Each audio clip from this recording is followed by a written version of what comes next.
Get comfortable, ladies and gentlemen. Open your ears, sit back and relax, and get set for an unbelievable revelation tonight. You're going to want copies of this tape of The Hour of the Time. I'm William Cooper. Ah, yes, the seed that lies beneath the snow in the springtime becomes the rose.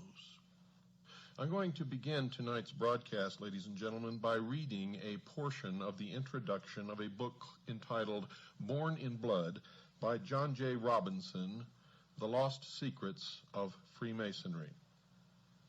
Now, you should seek out this book, purchase it, and read it. It is a wonderful addition to your own library. And I begin now. Quote, "The research behind this book was not originally intended to reveal anything about Freemasonry or the Knights Templar. Its objective had been to satisfy my own curiosity about certain unexplained aspects of the Peasants' Revolt in England in 1381, a savage uprising that saw upwards of 100,000 Englishmen march on London. They moved in uncontrolled rage, burning down manor houses, breaking open prisons, and cutting down any who stood in their way. One unsolved mystery of that revolt was the organization behind it. For several years, a group of disgruntled priests of the lower clergy had traveled the towns, preaching against the riches and corruption of the church. During the months before the uprising, secret meetings had been held throughout central England by men weaving a network of communication. After the revolt was put down, rebel leaders confessed to being agents of a, quote, great society, unquote, said to be based in London. So very little is known of that alleged organization that several scholars have solved the mystery simply by deciding that no such secret society ever existed. Another mystery was the concentrated and especially vicious attacks on the religious order of the Knights Hospitaller of St. John, now known as the Knights of Malta. Not only did the rebels seek out their properties for vandalism and fire, but their prior was dragged from the Tower of London to have his head struck off and placed on London Bridge, to the delight of the cheering mob. There was no question that the ferocity unleashed on the crusading Hospitallers had a purpose behind it. One captured rebel leader, when asked the reasons for the revolt, said, quote, "First and above all, the destruction of the Hospitallers," unquote. What kind of secret society could have had that special hatred as one of its primary purposes? A desire for vengeance against the Hospitallers was easy to identify in the rival crusading order of the Knights of the Temple of Solomon in Jerusalem. The problem was that those Knights Templar had been completely suppressed almost 70 years before the Peasants' Revolt, following several years during which the Templars had been imprisoned, tortured, and burned at the stake. After issuing the decree that put an end to the Templar order, Pope Clement V had directed that all of the extensive properties of the Templars should be given to the Hospitallers. Could a Templar desire for revenge actually have survived underground for 3 generations? There was no incontrovertible proof, yet the only evidence suggests the existence of just one secret society in 14th century England. Just one. The society that was or would become the Order of Free and Accepted Masons. There appeared to be no connection, however, between the revolt and Freemasonry, except for the name or title of its leader. He occupied the center stage of English history for just 8 days, and nothing is known of him except that he was the supreme commander of the rebellion. He was called Walter the Tyler, and it seemed at first to be mere coincidence that he bore the title of the enforcement officer of the Masonic Lodge.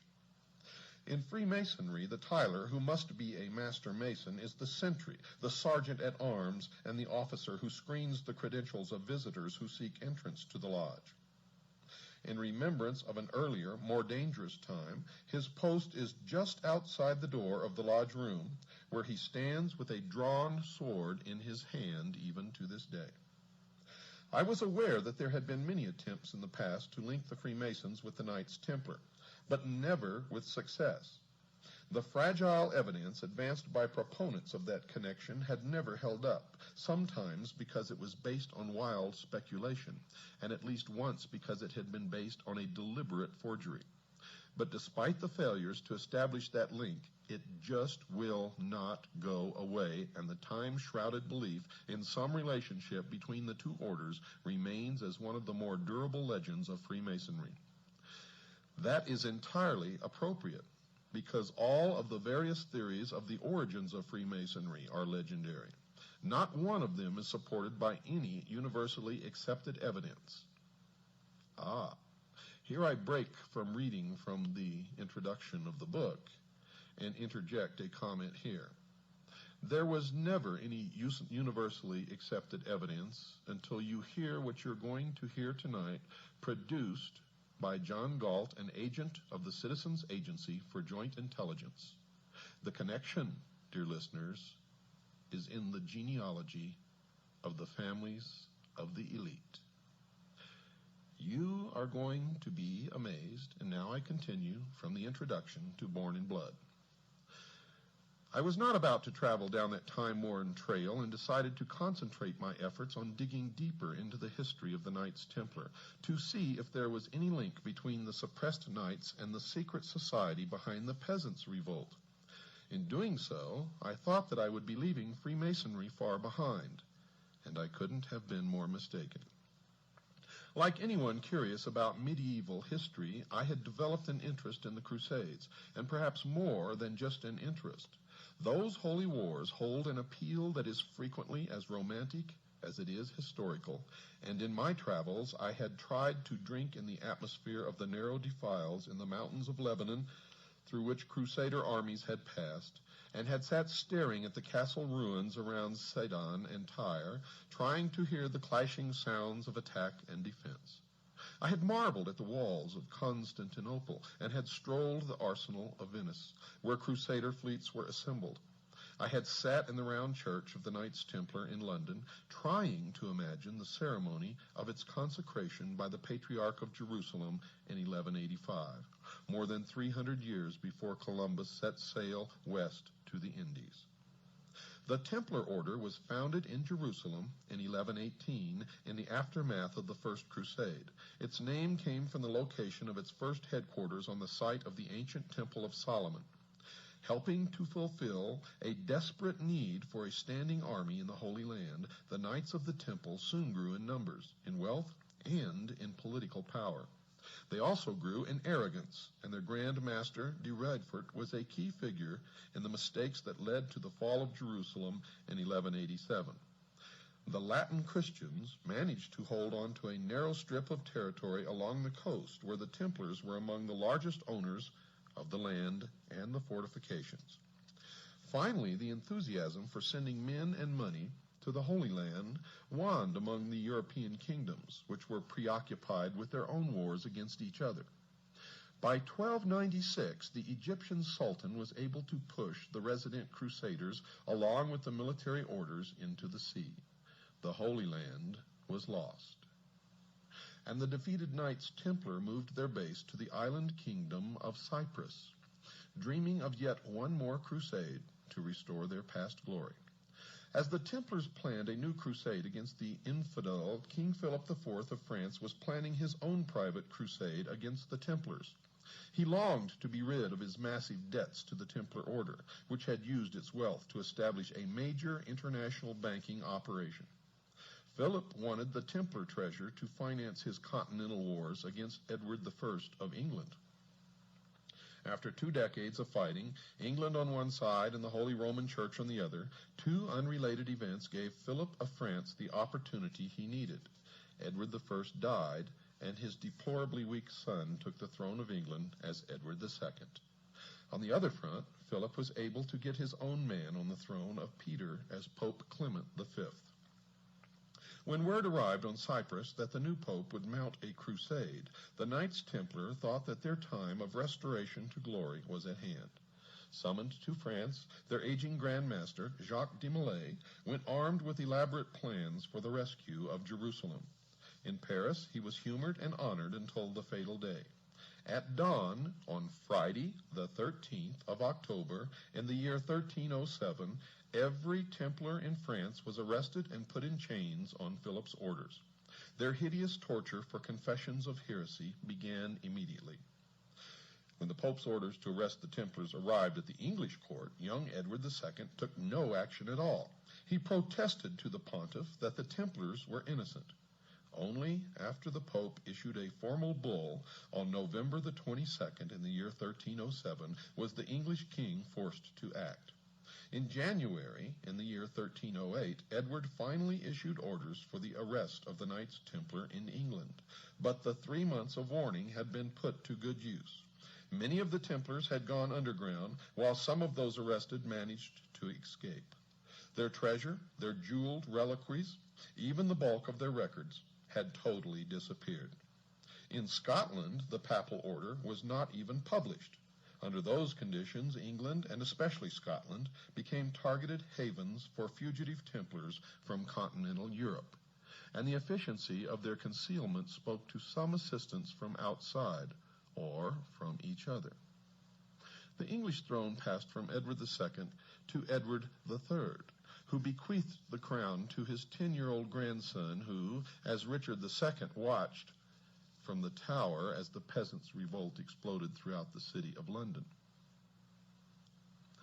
Much had happened to the English people along the way. Incessant wars had drained most of the king's treasury, and corruption had taken the rest. A third of the population had perished in the Black Death, and famine exacted further tolls. The reduced labor force of farmers and craftsmen found that they could earn more for their labor, but their increased income came at the expense of land-owning barons and bishops, who were not prepared to tolerate such a state of affairs.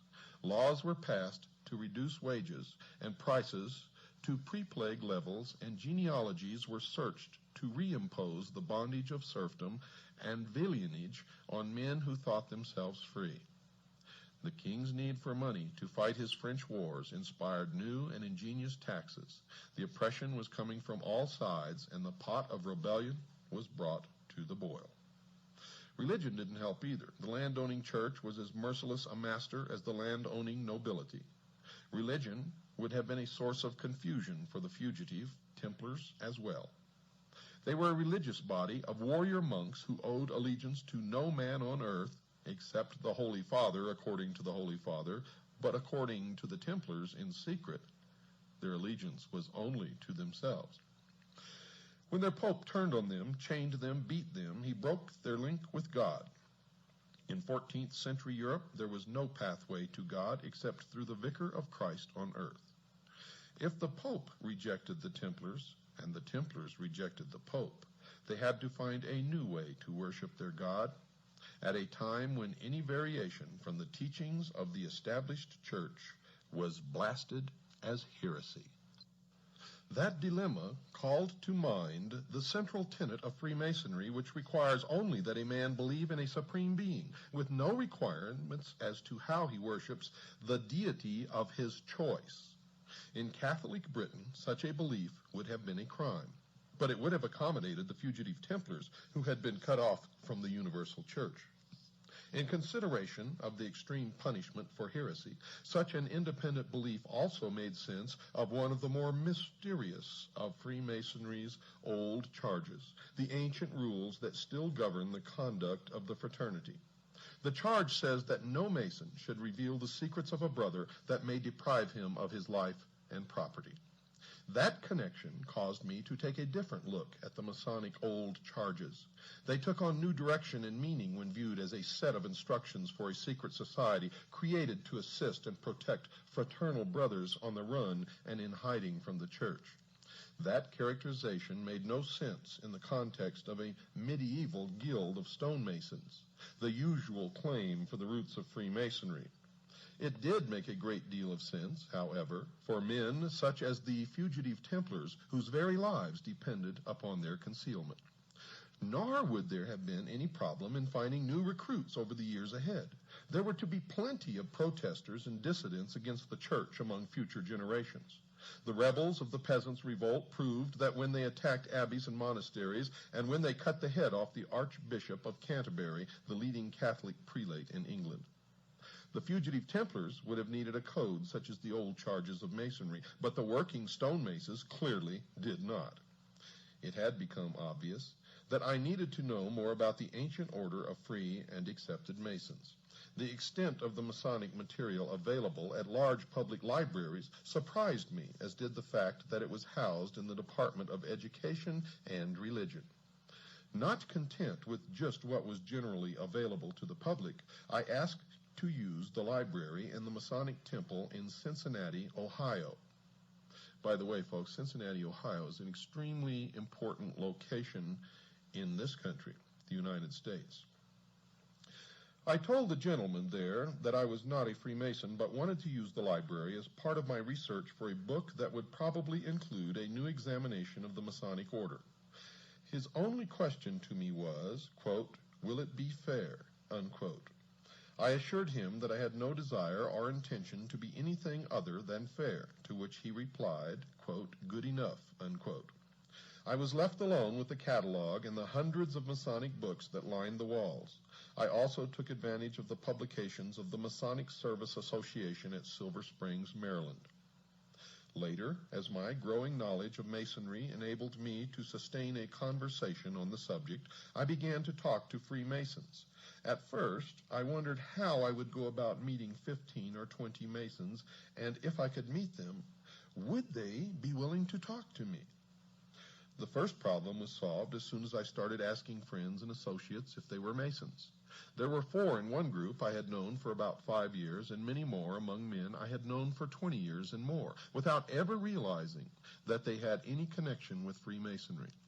As for the second part of my concern, I found them quite willing to talk not about the secret passwords and hand grips, by then I already knew them, but about what they had been taught concerning the origins of Freemasonry and its ancient old charges. They were as intrigued as I about the possibilities of discovering the lost meanings of words, symbols, and ritual for which no logical explanation was available, such as why a Master Mason is told in his initiation rites that, quote, "This degree will make you a brother to pirates and corsairs," unquote. And folks, I'll explain that to you a little later.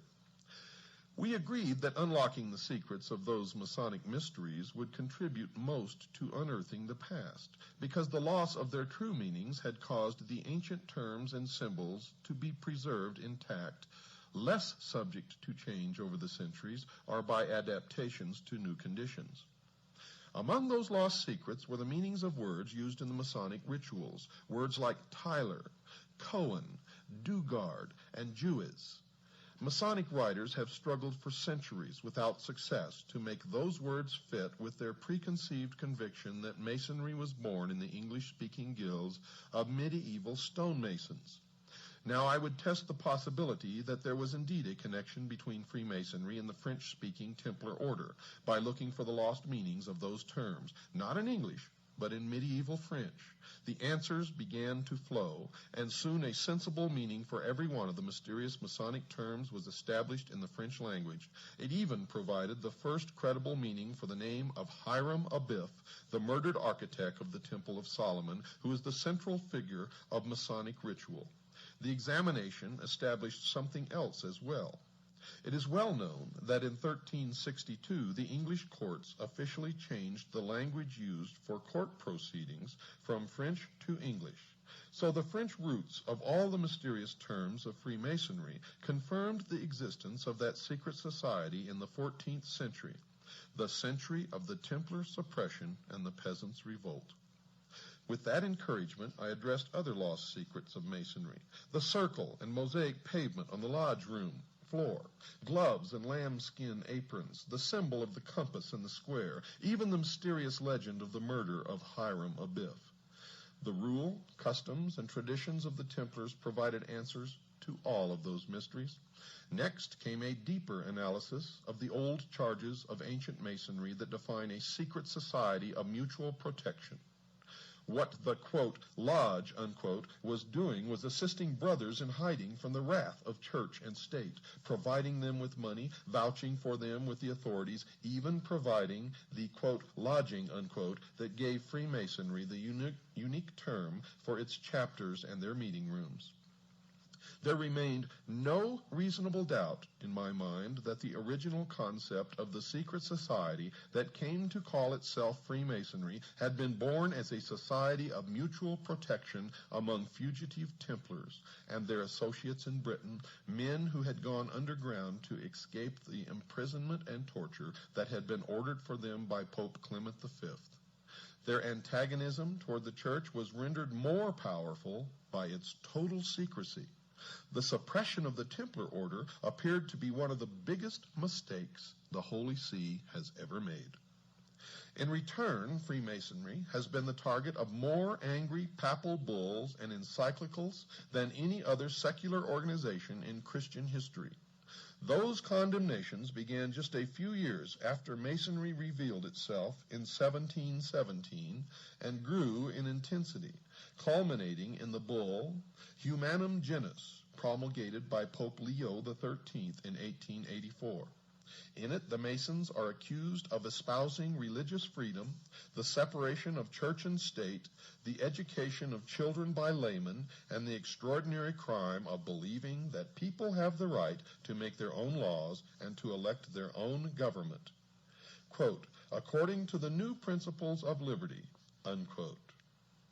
You see, folks, and this is an aside, all of our forefathers who established this country were Freemasons, and their intent is spelled out in Latin on the reverse of the Great Seal of the United States of America, where it plainly says, Novus Ordo Seclorum, the New World Order.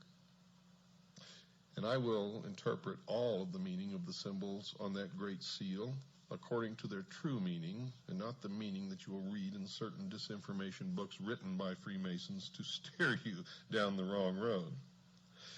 Such concepts are identified along with the Masons as part of the kingdom of Satan. The document not only defines the concerns of the Catholic Church about Freemasonry at that time, but in the negative, so clearly defines what Freemasons believe that I have included the complete text of that papal bull as an appendix to this book, and I urge you all to get this book and read it. Finally, it should be added that the events described here were part of a great watershed of Western history. The feudal age was coming to a close. Land and the peasant labor on it had lost its role as the sole source of wealth. Merchant families banded into guilds and took over whole towns with charters as municipal corporations. Commerce led to banking and investment, and towns became power centers to rival the nobility in wealth and influence. The universal church, which had fought for a position of supremacy in a feudal context, was slow to accept changes that might affect that supremacy. Any material disagreement with the church was called heresy, the most heinous crime under heaven. The heretic not only deserved death, but the most painful death imaginable. Some dissidents run for the woods and hide, while others organize. In the case of the fugitive Knights Templar, the organization already existed. They possessed a rich tradition of secret operations that had been raised to the highest level through their association with the intricacies of Byzantine politics, the secret ritual of the assassins and the Rashaniya, and the intrigues of the Moslem courts, which they met alternately on the battlefield or at the conference table. The church, in its bloody rejection of protest and change, provided them with a river of recruits that flowed for centuries. More than 600 years have passed since the suppression of the Knights Templar, but their heritage lives on in the largest fraternal organization ever known. And so the story of those tortured crusading knights, of the savagery of the peasants' revolt, and of the lost secrets of Freemasonry becomes the story of the most successful secret society in the history of the world. I've got to take a break, folks. Don't go away. I'll be right back after this very short pause. When a star is born, it possesses a gift or By God in the form of of the vicar of Christ on earth, the Pope, and spurning God in their turn, the Knights Templars banded together in secret and formed what was to become known as Freemasonry. Now the legend goes that Freemasonry sprang up from ancient stonecutters' guilds and the men who built the stone buildings of the age. But Freemason actually comes from the French, free maison, which literally means the sons of light. Which light?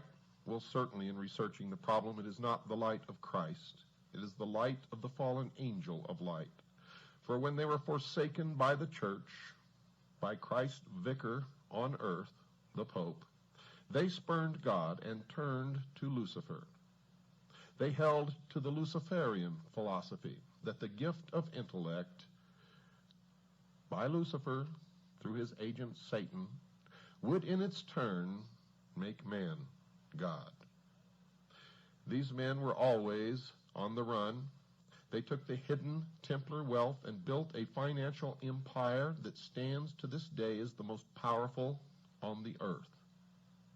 Jews who had traditionally been persecuted throughout Europe flocked to the hidden temple. For there they could believe as they wished and worship whatever God they wished, for all were welcome. Many of the Templars running to ground flocked to England and to Scotland, where they fought for Robert the Bruce, who was engaged in an intense battle with the King of England. Now, let me regress just a little bit. King William the Lion, who was born in 1165 and died in 1214, had a daughter, Isabel of Scotland. Well, Isabel married a certain Robert Rose. Robert Rose was a Knight Templar who was heavily involved in the first efforts and was very successful at international banking. Plus, he established the first overt and covert international intelligence gathering organization, which all subsequent intelligence organizations have been based upon since.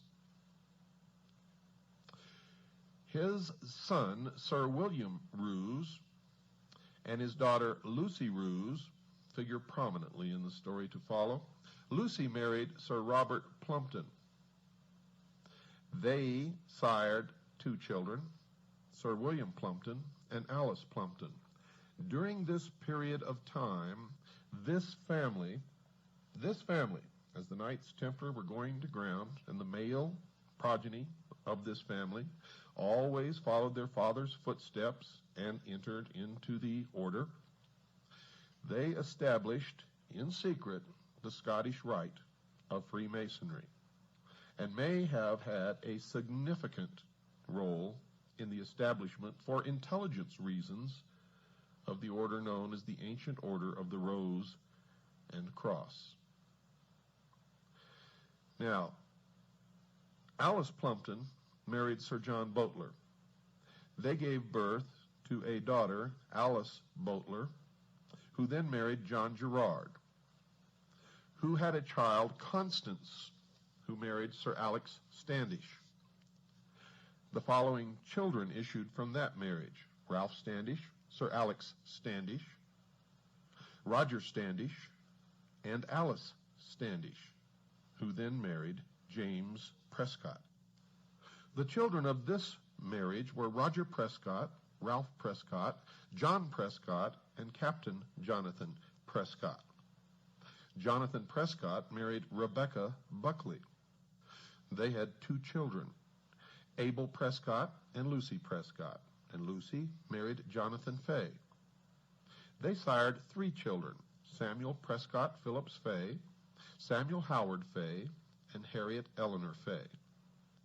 Harriet married Reverend James Smith Bush, son of merchant Obadiah Bush.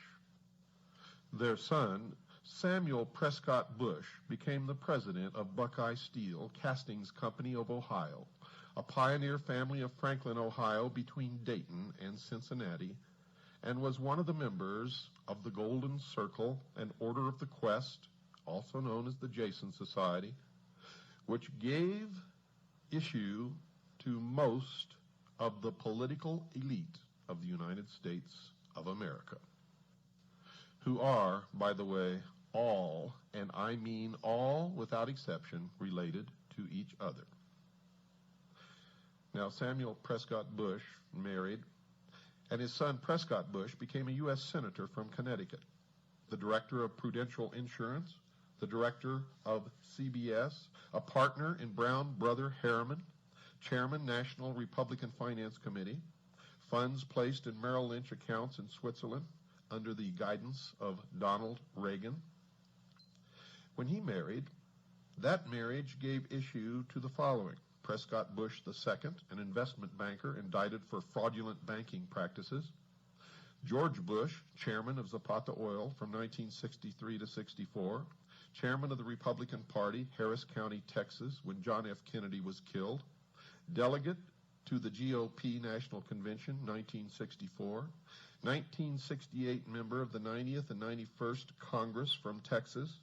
From 1965 to 66, Nixon appointed Bush as ambassador to the United Nations to deal with China. He was the director of the Central Intelligence Agency, chairman of the National GOP Party, vice president of the United States of America, and president of the United States of America. 4 other children were William H. Bush, James Bush, Jonathan Bush, and Nancy, who married Alex Ellis. The issue of George and Barbara Bush was Dorothy, who married William LeBond, John Ellis Bush, Neil Bush, son of the director of CIA, becomes director of Silverado Savings and Loan and launders CIA drug money. Silverado loses over $100 million and Neil goes unpunished.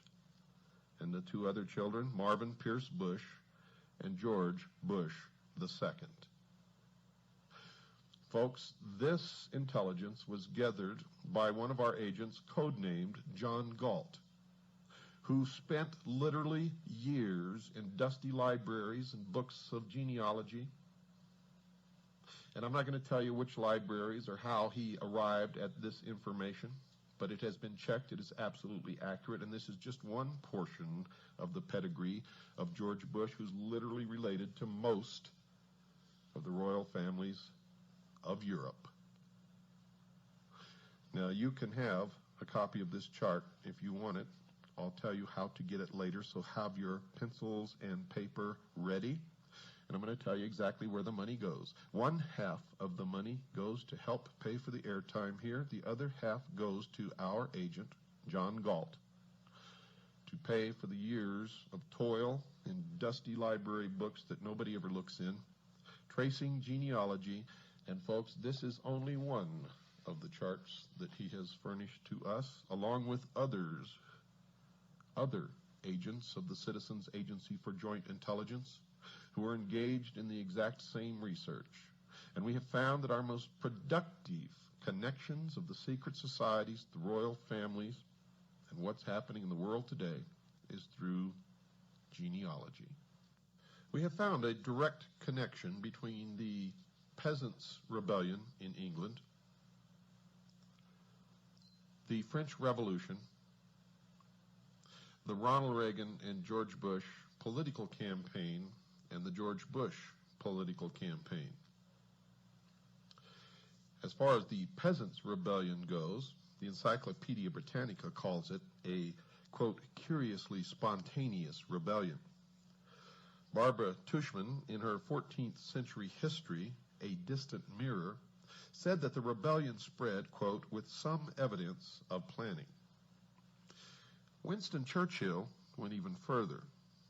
In his work, The Birth of Britain, he wrote, quote, throughout the summer of 1381, there was a general ferment. Beneath it all lay organization. Agents moved around the villages of central England in touch with a, quote, great society, unquote, which was said to meet in London. The spark of rebellion was being fanned vigorously, and finally the signal was given. Even though he had been arrested, excommunicated, and even now was a prisoner in the ecclesiastic prison at Maidstone in Kent, Letters went out from priest John Ball and from other priests who followed him. Clerics were then the only literate class, so letters must have been received by local priests and were obviously intended to be shared with or read aloud to others. They all contained a signal to act now, which could put to rest the concept that the rebellion was simply a spontaneous convulsion of frustration that just happened to affect 100,000 Englishmen all at the same time. This from a letter from John Ball. In it he says, quote, John Ball gritteth you well all and doth yo to understand he hath rungen your bell. Now right and might, while and skyle, God speed every dale, which means ideal. Now is time, unquote. From priest Jake Carter, quote, you have great need to take God with you in all your deeds, for now is time to be war, unquote. From priest Jake Truman, quote, Jake Truman doth you to understand that falseness and guile have reigned too long, and truth hath been set under a lock, and falseness reigneth in every flock. God do bote, for now is time, unquote. Now you'll notice that in every one of those quotes there was one phrase that stands out, and that phrase is now is time. One letter from John Ball, quote, St. Mary Priest, unquote, is worth quoting in its entirety. Even with the medieval English spelling, the meaning will be clear. Lechery and gluttony were frequent points in his accusations of high church leaders. Quote, John Ball sent Mary Priest great well all manner men, bides him in the name of the Trinity. Father and Son and Holy Ghost stand mainly together in truth, and help is truth, and truth shall help you. Now reigneth pride in prize, and covets is hold, wise and lechery, withouten shame, and gluttony withouten blame. Envy reigneth with treason, and sloth is take in great season. God do bote, for now is time. Amen. Unquote. Now, folks, if you research the history of the French Revolution, you will hear that the spark, the word that spread through the country like wildfire, that ignited the rebellion in France, was, quote, now is the time. Literally the same phrase. Some say that in the American Revolution the same phrase was heard, and we find mention of it in several texts, but not like it was heard in the Peasants' Revolt in England, and not like it was heard in the French Revolution. But it was heard again in modern times. It was the campaign slogan of the Bush-Reagan campaign and was used again in the Bush campaign. Now is the time. Now is the time. One famous photograph, staged by George Bush and selected by George Bush for publication in Life magazine, shows him lying in bed holding the pyramid with the capstone in place, signaling to Masons, Freemasons, and members, the priests of the mystery schools around the world, that he is the one who will bring into fruition their ages, centuries, millennia-old dream of the New World Order. In our search for the Templars, we have followed them right to their gravestones. And on some of their gravestones, it shows the knight leaning back, reclining, with his feet resting up on a dog, denoting that he is the master. On most of the tombstones, however, we have found something unexpected: the skull and crossbones. Now, when the Knights Templars were persecuted, the fleet, they had vast fleets, an entire navy, disappeared. And no one, at least no one in the establishment historian group, claims to know where they went. But we have found them, folks. They became the pirates and hoisted their symbol of the skull and bones to the yardarm. They became the vast fleet of pirates who roamed the seas of the world and terrorized nations, navies, and merchantmen. And thus arose, from the initiation rites of the Templars, the initiatory rites of crossing the equator, the international date line, and others, and accounts for the brotherhood amongst the pirates of the world, even to establishing seaports that they owned and operated and where they could always find safety. Those on the land established what they called the Brotherhood of Death. Chapters were formed throughout the world. George Bush was initiated in the crypt, or what is known as the tomb, at Yale, into the Brotherhood of Death, also known as the Russell Trust, also known as the Skull and Bones. The research of many people have revealed what the interior of the crypt, or what is known as the tomb at Yale, the fraternity house of the bonesmen, contains. And Anthony C. Sutton, in his monumental work, America's Secret Establishment, all about the skull and bones, and one other who wrote a magazine article and published it, revealed the initiation ceremony, revealed that swastikas were found inside the tomb, revealed that the altar is a pile of bones, and that the secret ceremony that George Bush underwent during his initiation was thus. On the day of his initiation, George Bush was conducted through a long, dark passage into an immense hall draped with black. He was able to see by the faint light of sepulchral lamps corpses in their shrouds. The altar, built of human skeletons, stood in the center. Ghostly forms moved through the hall, leaving behind them a foul odor.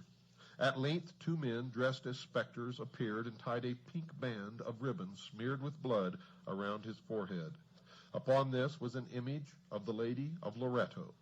A crucifix was placed in his hand, and an amulet hung around his neck. His clothes were removed and laid upon a funeral pyre in a fireplace, while upon his body crosses were smeared in blood. Then his pedunta were tied with string, that's his genitals. Now 5 horrid and frightening figures, blood-stained and mumbling, approached him and threw themselves down in prayer. After an hour, sounds of weeping were heard. The funeral pyre started to burn, and his clothes were consumed. From the flames of this fire, a huge and almost transparent form arose, while the 5 prostrate figures went into terrible convulsions. Now came the voice of an invisible hierophant, booming from somewhere below as George Bush lay in a coffin naked. The words were those of these oaths which the candidate had to repeat. Quote, "In the name of the crucified one, I swear to sever all bonds which unite me with mother, brothers, sisters, wife, relatives, friends, mistress, kings, superiors, benefactors, or any other man to whom I have promised faith, service, or obedience. I name the place in which I was born. Henceforth I live in another dimension, which I will not reach until I have renounced the evil globe which has been cursed by heaven. From now onwards I shall reveal to my new chief all that I have heard or found out, and I shall also seek out and observe things which might otherwise have escaped me. I honor the aqua tofana. It is a quick and essential medium of removing from the earth, through death or robbing them of their wits, of those who oppose truth and those who try to take it from our hands. I shall avoid Spain, Naples, and all other accursed lands, and I shall avoid the temptation to betray what I now have heard. Lightning will not strike as rapidly as the dagger, which will reach me wherever I may be, should I betray my initiation." Unquote. Now a candelabrum bearing 7 black candles is placed before the candidate. and also a bowl containing what is supposed to be human blood. He washes himself in the blood and drinks a quantity of it. The string around his genitalia is removed. He is placed in a bath to undergo complete ablution. After this, he eats a meal composed of vegetables. At this time, he is given his new name, by which he will be known to all of the others in the order, the Brotherhood of Death. And with the completion of his initiation, George Bush joined all of the male members of his family in a long line of ancestry, traced from Robert Roos to the modern day. He took his place in the order, the Knights Templar, Freemasonry, and has worked diligently to fulfill his role in the completion of the plan, the great work, the formation of the New World Order, the one world totalitarian socialist state, the destruction of all existing nation states, all existing religions, and enslavement of the mob. The very highest degrees of the order show that the rationalism and materialism of the thinkers who developed it were determined to stamp out belief in religion. God and any faith in a deity, the initiate was told, were human inventions and had no real meaning. Subsequently, this was developed further, and the member who arrived at the highest position, that of Rex or king, learned that he was now equal to a king and that all men were capable of equal advancement. Hence the need for kings over ordinary mortals was an illusion, and at the highest rank the title of Rex Mundi, or King of the World, is assumed. If you would like to get this genealogy, folks, if you're a CAGI member, it's $5. Send it in to the address that you'll hear at the end of this broadcast. For everybody else, it's $10. Good night, and God bless each and every single one of you.